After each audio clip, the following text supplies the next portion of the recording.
All right, welcome to part 2.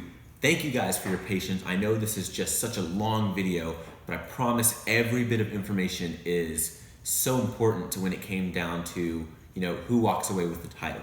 So thank you guys once again for watching. Be sure to give me a thumbs up if you guys enjoy this video. I'm not gonna make you guys wait any longer. We're gonna watch some driving impressions, see which one is the quickest, and then at the end, I will crown a winner. But we'll go ahead and start with the Toyota Camry first. All right, so driving the 2018 Camry XSE. So, first impression is that, this car drives very smooth. It is just a buttery smooth car. It feels really good. Now, I will say, the other first thing you notice is when you start to push it, it does understeer quite a bit.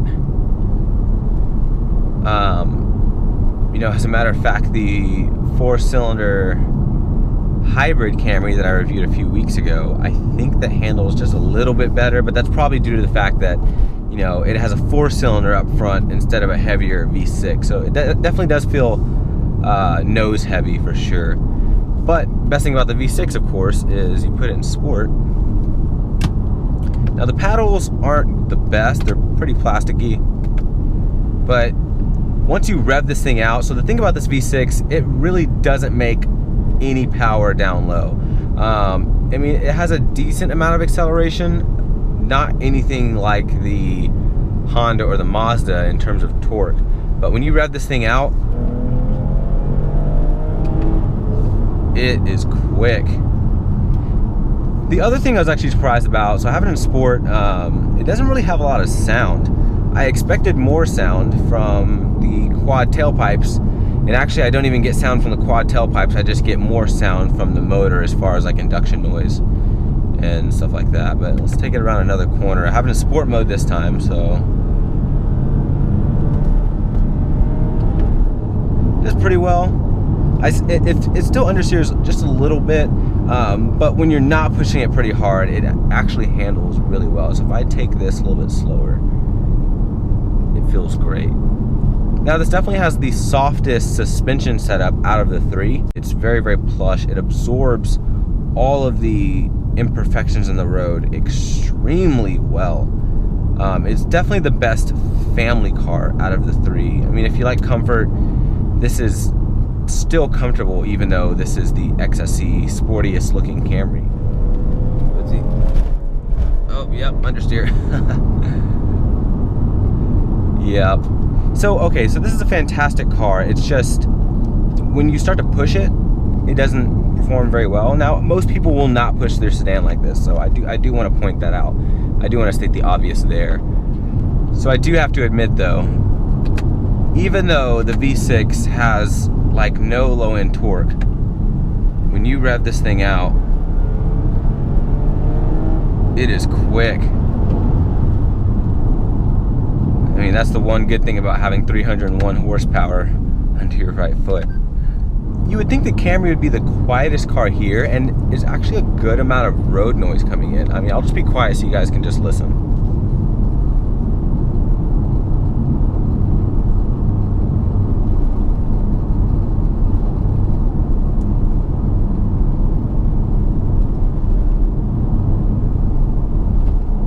I definitely feel like out of the three, this is probably the loudest. All right, we'll go ahead and check out the Mazda6. All right, behind the wheel of the 2018 Mazda6. Now I have reviewed this car obviously, but this is the signature trim. And unlike last time, most importantly, we made sure that this had the most quality premium fuel in this thing. So this is running on the 250 horsepower, not the 227. So just hit up QT, threw some 93 octane in here. So thank goodness for Texas and their really high octane fuel. So after driving the Camry and getting into this, you immediately feel like you spent a lot more money. You immediately feel the difference in terms of quality, and it is a drastic difference. Everything in here is beautiful to touch. This ultra suede, which is fantastic. The Senwood, like you can actually smell a hint of the wood. You can smell the Napa leather. You just get in here and it smells and it just feels, all your senses tell you that this is a luxury car. It's incredible. And you know, the steering wheel feels great in your hands. It's not as chunky as the Honda and the Toyota, but I do like it. I love the feel of the leather. It's so supple. It's just really, really nice in your hands. Even this part right here, I'm 6 feet tall, my knees just resting against here, but there's this really soft leather padding here that's just keeping my knee from hitting anything hard. Like everything I touch is so good. The armrest is in a pretty good place, though I will say I hate the cup holders. Don't like the cup holders, and like I said, I don't like the low resolution backup camera. It actually looks pretty terrible. It's very quiet in here. Like, it's very quiet. Hands down, not even joking, guys, this is the quietest car in the class. It is so serene in here. It is peaceful. The seats are comfortable, but you do have, of course, a sporty suspension. But because of the comfortable seats, the sporty suspension really doesn't translate to you, if that makes sense. I'm just gonna do some passing. Easy, easy. I'm just so happy that Mazda put this motor in here, because the 6 has needed this for the longest time. It has needed a motor that just really takes advantage of this chassis on here. All right, let's see how this acceleration is, Sally. So much wheel spin. Yeah, this thing has so much torque, it just lights up the front wheels. Crazy. The shifts are quick. Definitely the quickest shifting out of the 3. The shifts are so immediate, which is crazy because it's just a conventional 6-speed automatic. I'm gonna brake torque it a little bit, spool this bad boy up. Wheel spin. There we go. Man. Okay, so I will say this. If there's one car out of the 3 that needs all-wheel drive, it is definitely this car. It's just so much torque. 310 pound-feet of torque, all going to the front wheels at a really low RPM. It just hits really hard at around 2,000 RPMs, which is super low. It's just barely above idle. So, you know, especially with these tires that are on here, the other 2 have Michelin tires. So these tires are really a big downfall of the car. They just don't grip. And it's hot today. It's 90 today. This really isn't good turbo weather either. But it handles so well. Quick send, second gear.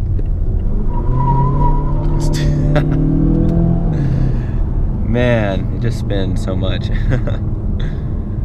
I'm pretty sure you could do a front wheel burnout in this thing if you really wanted to. But man, once you get it right in the middle, it just pulls like a freight train. All right, so I think it's time to go ahead and hop in the Honda Accord. All right, you guys, here we are behind the wheel of the 2018 Honda Accord 2.0T Touring. So, this should be fun. Now, to go over the motor one more time, this is a 2-liter turbocharged 4-cylinder. It does have VTEC, so this is basically the same motor from the Type R. It's just detuned a little bit, tuned more for low-end torque because this is a sedan. I absolutely love this steering wheel. It's just so solid feeling. It's in eco mode right now, so my initial foot on the accelerator feels good. Now I'm coming around this corner here, and it is really sticking into that corner. Really impressed. It doesn't seem to have any sort of understeer, anything like that. Now I'm gonna give it a little bit more right here. Give it a little bit of throttle. Nice. I'm gonna use these paddles, so 10 gears, right? We got fourth, third. Now, I think it does have a sound actuator because as soon as I did that, it almost sounded a lot more noticeable. So I'm pretty sure Honda's piping in that noise because when I give it gas, yep, definitely piping in the noise, but it sounds good and it is quick. This is a quick car. Its 10-speed works really well. It's a little lazy on the downshifts, but the upshifts are pretty good. Now this is a Honda made 10-speed, so Honda created this 10-speed from the ground up, and it's pretty impressive work for, you know, brand new transmission, having all those gears, and of course all these gears are really for fuel economy. But the plus is gears 1 through 4, 1 through 5, they're just so short, and they really take advantage of the power in this car. All right, let's turn off this traction control.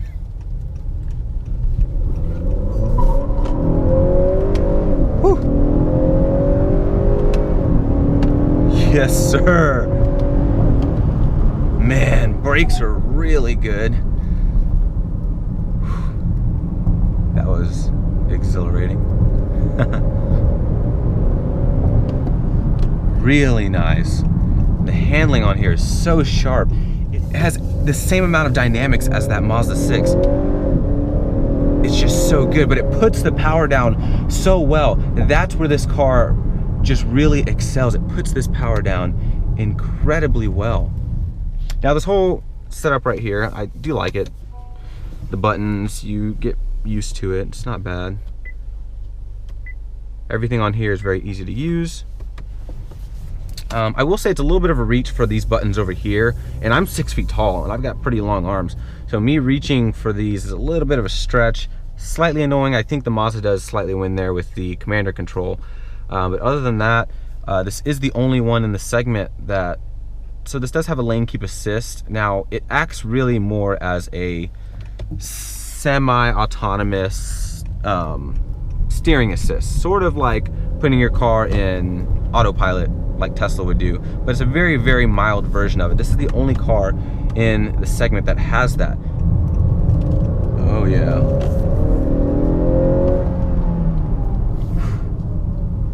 This is a quick car, you guys. Anyone coming? Nope. That was full throttle, man.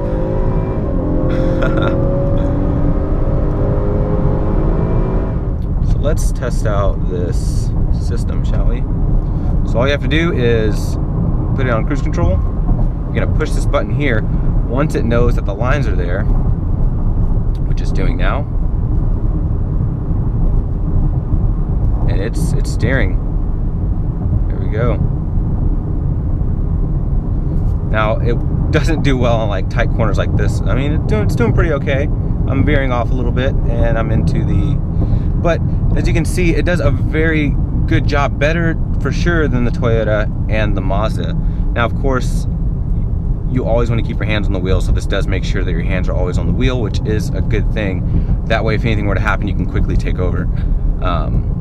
But yeah, so I think that pretty much wraps up driving impressions, you guys. So at this point, I'm going to show you guys a few more things about the cars, and then it's decision time. All right, you guys, so here it is.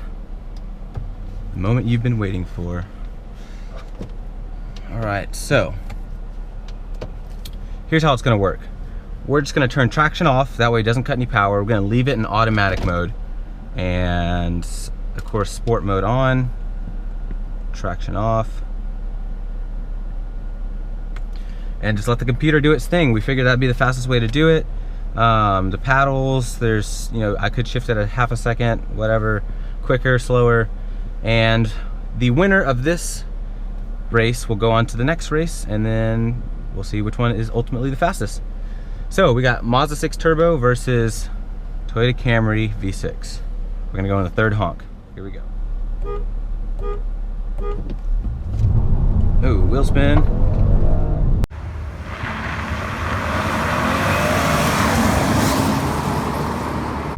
Ooh, Mazda! And then the 300 horsepower pulls away, baby. Oh man, but that was 60 back there, so you know, technically I think the Mazda won that one. All right, so let me explain what you guys just watched. So both cars got a really good start. The Toyota really had the edge off the line, but then the Mazda really came back. Now, important to note, the Mazda, once again, does have premium gas, so it's running off 250 horsepower. I thought the Mazda was gonna pass the Camry after 60, so they hit 60, the Mazda was just barely ahead. And then that 301 horsepower in the Camry really started to pull away from the Mazda. So since this is a 0 to 60 test, the Mazda will move on and go against the Honda Accord. All right, last race. Mazda versus Honda. Turbo versus turbo. Let's do this.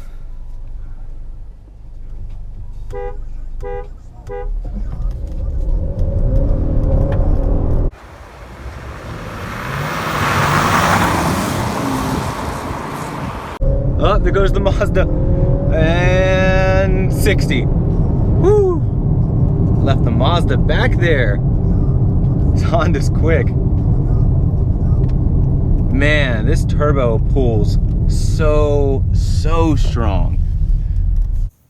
All right, what's going on, you guys? I've taken about 4 to 5 days to really think about who I wanted to choose in first, second, and third place of this comparison. A few things I do want to mention before I tell you the first, second, and third place is that the Toyota has been my press car all week. So Toyota USA sent me the Toyota Camry, and I've had that in my personal driveway for 7 days. So I've gotten a good amount of time to get to know the car, get used to it. So to be fair in this comparison, I went back and I drove the Mazda and the Honda about a solid 3 more times, all on different days, to make sure that I had a really good knowledge of how to drive and just all kinds of good stuff. So another thing I do want to say is thank you to Hiley Mazda in Arlington, Texas for giving me the Mazda6 signature that I reviewed in the video for you guys, and thank you to Honda of Fort Worth for giving me the Honda Accord that I reviewed for you guys in this video as well. Both fantastic dealerships. If you guys live in the DFW Metroplex, be sure to visit either one of those dealerships. Let them know that Forest Auto Review sent you, and they'll definitely get you guys taken care of. They're a phenomenal chain of dealerships. But so when I was thinking about this, one thing that came to mind was why the fully loaded cars, and on top of that, why even do this video in the first place? So these 3 are just the most talked about cars, so I figured why not do a super in-depth review on all 3. Also, the reason I went fully loaded is because the loaded up versions not only show you what all the company has to offer, but that's each brand telling us as consumers, this is the absolute most effort I'm going to put into this car for this price. So it really was a comparison of not only features and just the vehicles themselves, but of the brands and what they offer us in terms of just overall bang for your buck and value.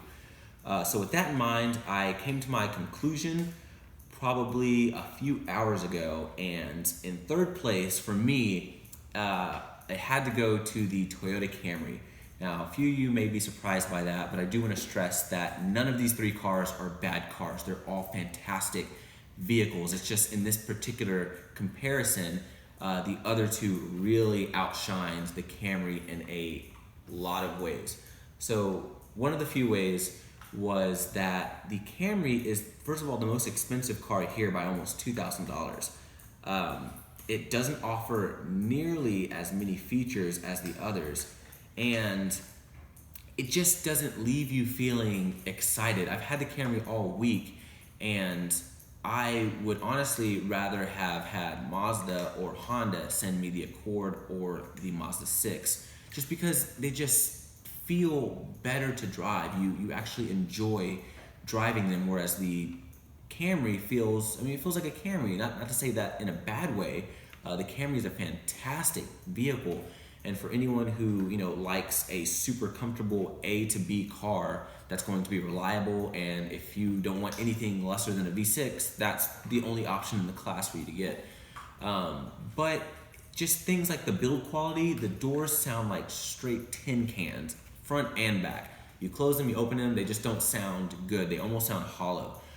Because of that, you also get a lot of road noise creeping in, a lot of outside noise creeping in, and your super thin windows don't help at all. It really goes to show that the double pane laminated windows in the Honda and the Mazda, they don't make a massive difference, but they make a noticeable difference for sure. Another thing was the features. So it doesn't have a good amount of features as compared to the Mazda and the Honda. So the Camry doesn't have remote start, which the Honda has. All right, so I've had multiple comments saying that to remote start the Camry, I have to hold the lock button for 3 to 5 seconds, push it twice, and then hold it. So we are going to give that a try. 1, 2, 1 Mississippi, 2 Mississippi, 3 Mississippi, 4 Mississippi, 5 Mississippi. So nothing is happening, so we'll do it 3 times. So 1, 2, 3.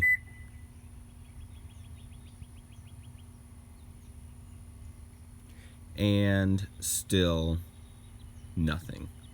So just in case you were curious, that does not work on the Camry unless you probably had some sort of dealer installed accessory from the dealership. But I know the Mazda and the Toyota don't come with the remote start factory on the key fob like the Honda. So that is one big plus that the Honda has, that they have it from the factory already on the key fob, standard on not only the top trim level but the sport trim level as well.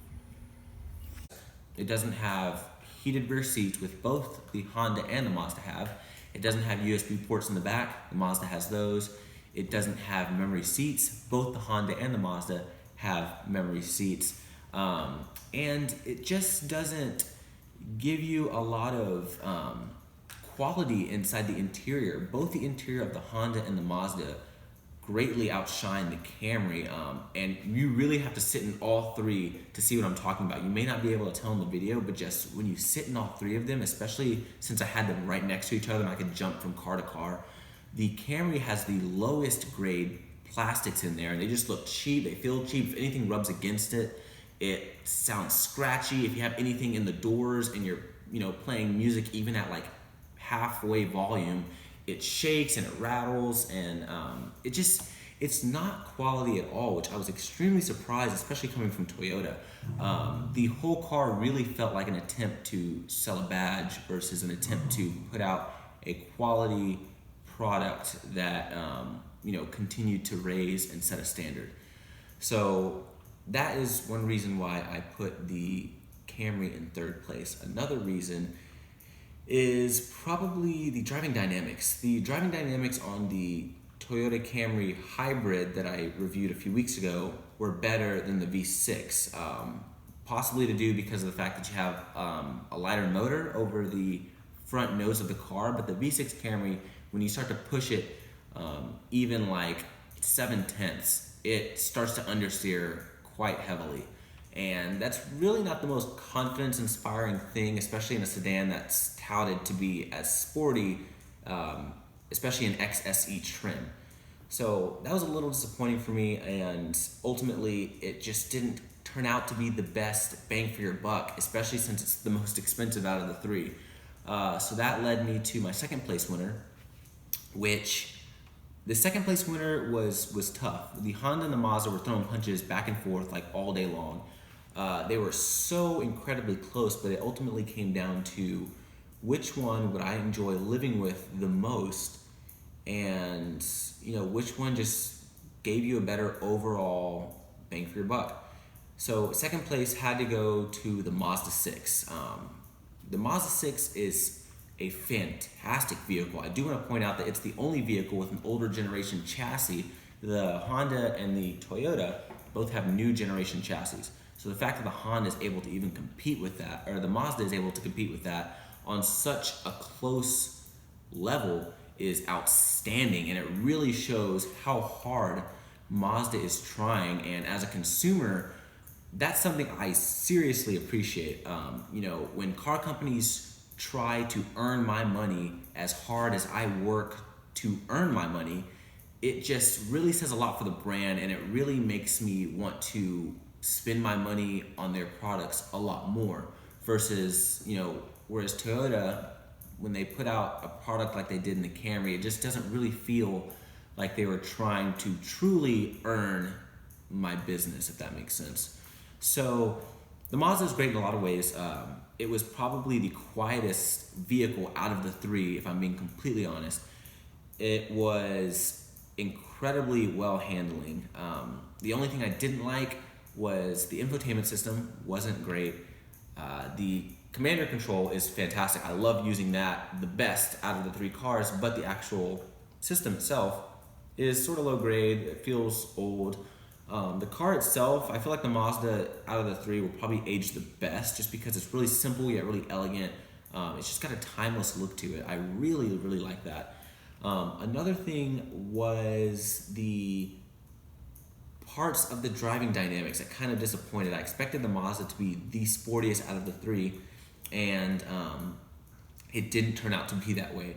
So of course it was sportier than the Camry, but it didn't do a good job of handling all that newfound power. So that car makes 310 pound-feet of torque. That's more torque than a Honda Civic Type R, going to the front wheels with no limited slip diff, no option for all-wheel drive, and Falcon tires. So it just wasn't a very good thought out process in terms of just the dynamic and the performance aspect of the car. Now granted, this isn't a Speed 6, even though we're all hoping for a Speed 6 Mazda, but they could have at least made it sportier, especially on this top of the line signature trim with the turbocharged 4-cylinder. I expected just a tad bit more from the Mazda in terms of dynamics. The other thing, now this really isn't a complaint, but it was just something I thought of, that if Mazda is able to achieve the same fuel economy figures as the Camry and the Honda, which both have an 8-speed and a 10-speed automatic with only a 6-speed automatic in the Mazda, if Mazda would have moved to an 8-speed or a 10-speed, they would have easily had the highest fuel economy ratings in the class. So the fact that they're even able to get on par with both competitors with just a 6-speed is pretty impressive. So other than that, that leads me to my first place winner, which is the Honda Accord. Now, the reason I chose the Accord, it was just such an impressive piece of machinery from Honda. Honda was actually the one that I expected to pull the whole badge card and build a product, say, hey, we're known for reliability, this has a Honda badge on it, just buy it. And most people will do that. Most people will buy a Honda, buy a Toyota, no matter what, because it has a Toyota badge, because it has a Honda badge. That's what I expected from this Accord, and that was not the case at all. The Accord had so much thrown at it that I was just blown away. I was blown away by the dynamics, which were just a little bit better than the Mazda. The way that Accord put down its power is just unreal for front-wheel drive sedan. And once again, that also doesn't have a limited slip diff. It does have Michelin tires. Now, that may not be the full reason why it was able to put down its power better. It probably has something to do with the suspension, transmission, lots of other drivetrain features. But I was still very impressed with the way it put it down. It was absolutely incredible. Just a chirp of wheel spin, and then that thing just stuck and went. The other thing was that the interior, of course, is a little bit more spacious than the Mazda. That's always a plus, especially when it really doesn't come at any extra cost, considering the Honda and the Mazda were just a couple $100s from each other. The other thing was just the ergonomics. The Mazda has excellent ergonomics, but it came down to super little things like the cup holders. Anything in the cup holders in the Mazda will get in the way of that commander control, whereas in the Honda that will never ever be an issue because they're off to the side. The infotainment on the Honda is the most superior out of the three. It is responsive, it has Apple CarPlay, it is just really vibrant and colorful. It reminds me the most of like a smartphone tablet or something like that. The gauge cluster, everything just looks and feels very high tech. The quality is also not really as luxurious feeling as the Mazda. The Mazda takes that hands down, but it doesn't feel cheap by any means. It feels as quality as the Mazda, just in a more tactile way, like all the buttons, all the switch gear, all the knobs, the opening of the door, the closing of the door, everything feels almost German. It was incredibly impressive, and the fact that the ride quality was pretty decent. It wasn't as smooth as the Toyota on the highway, but it was very close. Also, the seats weren't as comfortable as the Mazda, so in terms of ride quality, the Honda kind of falls right in the middle. It's really well-rounded, and I think that's ultimately what it came down to, is that the Honda was the most well-rounded vehicle for the best price. It also ended up being the most dynamic vehicle. In terms of reliability, it probably falls second in terms of reliability. So I'd say the Honda was probably second in reliability to the Camry, just because the Camry is a naturally aspirated V6. The Honda, even though it is VTEC is probably one of the most reliable motors out there. It is the one of two turbocharged VTEC motors that Honda has ever created for the mass market, that including the Accord and the new Type R. So, you know, it may be reliable, it may not be reliable. You know, you never know until they work out the kinks of the car. And then of course the Mazda isn't really known for reliability, but once again, nowadays, reliability is such a weird factor that, you know, when the 2J first came out, no one knew it was gonna be one of the most reliable motors in the world. So I really kind of keep that same optimism with any motor. The Mazda could surprise everyone and just end up being the most reliable motor in the world. You really never know. These are all man-made machines. But the Honda ultimately walks away with the title because it is just an awesome effort from Honda. And a company like Honda that has such a reputation, they honestly didn't have to do that. They could have done what Toyota did and just slapped a badge on a 75% product and said, here you go, this is a Honda, go ahead and buy it. But they didn't do that. They put in such an effort to set that standard and continue to raise the bar.